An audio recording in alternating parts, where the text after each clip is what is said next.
Shalom Bapak Ibu Saudara yang dikasihi Tuhan.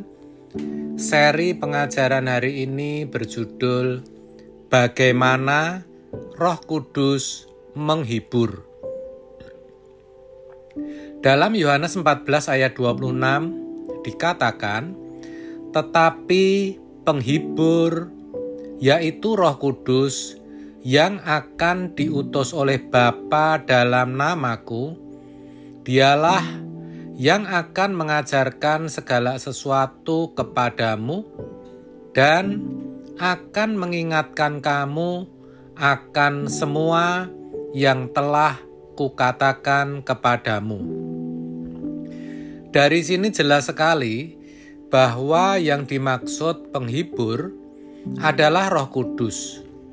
Roh Kudus adalah Roh Allah yang diberikan kepada kita dan yang kita terima dengan iman ketika kita percaya dan menerima Yesus sebagai Tuhan dan Juru Selamat pribadi kita. Tentu sebagai penghibur, Roh Kudus menghibur atau memberikan penghiburan kepada kita ketika kita mengalami kesedihan atau duka cita. Tapi masalahnya, tahukah kita bagaimana cara Roh Kudus menghibur?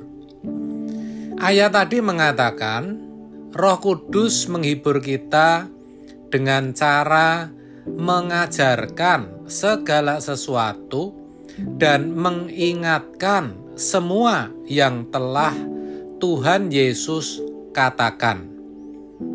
Jadi, dengan mengajarkan dan mengingatkan akan perkataan-perkataan Tuhan Yesus yang tentu saja adalah firman-Nya. 1 Tesalonika 4 ayat 18 berkata, karena itu hiburkanlah seorang akan yang lain dengan perkataan-perkataan ini. Perkataan-perkataan yang dimaksud adalah firman Tuhan.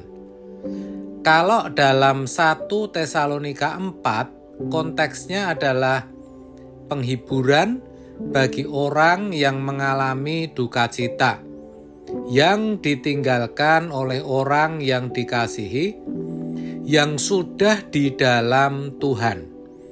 Firman-Nya menjelaskan keadaan dan di mana orang yang meninggal di dalam Tuhan, yaitu akan dikumpulkan bersama-sama dengan Allah. Dalam ayat 13 dikatakan, selanjutnya kami tidak mau, saudara-saudara, bahwa kamu tidak mengetahui tentang mereka yang meninggal, supaya kamu jangan berduka cita seperti orang-orang lain yang tidak mempunyai pengharapan. Tentu, ketika kita mengerti keadaan dan di mana kekasih kita berada, kita akan terhibur. Apalagi kalau kita tahu bahwa kekasih kita ada di tempat yang tepat bersama pribadi yang tepat. Ketika kita mengalami kesulitan hidup, apakah itu masalah keuangan, pekerjaan, atau rumah tangga, firman-Nya berkata, serahkanlah hidupmu kepada Tuhan dan percayalah kepadanya, dan Ia akan bertindak.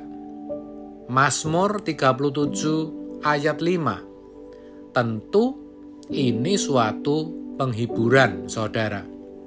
Bahkan ketika masalah yang kita hadapi tidak kunjung selesai dan sepertinya tidak ada jalan keluar, firman-Nya menghibur dan berkata, pencobaan-pencobaan yang kamu alami ialah pencobaan-pencobaan biasa yang tidak melebihi kekuatan manusia. Sebab Allah setia dan karena itu Ia tidak akan membiarkan kamu dicobai melampaui kekuatanmu. Pada waktu kamu dicobai, Ia akan memberikan kepadamu jalan keluar, sehingga kamu dapat menanggungnya. 1 Korintus 10 ayat 13. Saudara, dengan keberadaan Roh Kudus yang menghibur, harusnya kita sebagai orang percaya tidak bisa bersedih atau mengalami duka cita. Paling tidak, kalaupun harus bersedih atau berduka, tidak sampai berlarut-larut dan cepat move on. Pertanyaannya, tapi kenapa masih ada orang percaya yang sangat sedih atau susah ketika diperhadapkan dengan situasi yang tidak nyaman atau yang tidak diharapkan? Yang pasti tentu bukan karena Roh Kudus tidak menghibur, sebab pasti Roh Kudus menghibur.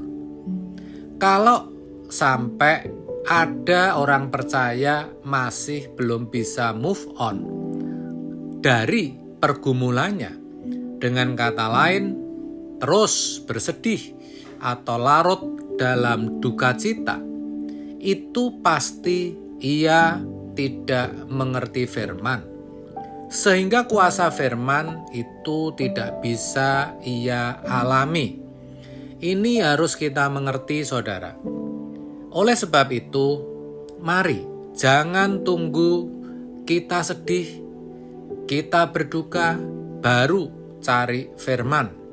Tetapi selagi keadaan aman, nyaman, dan lancar, kita tekun belajar dan merenungkan firman, sehingga saat dibutuhkan, saat kita mengalami rasa sedih atau duka cita, Roh Kudus bisa mengajar dan mengingatkan kita akan firman yang tepat, yang menghibur, dan kita bisa dihiburkan.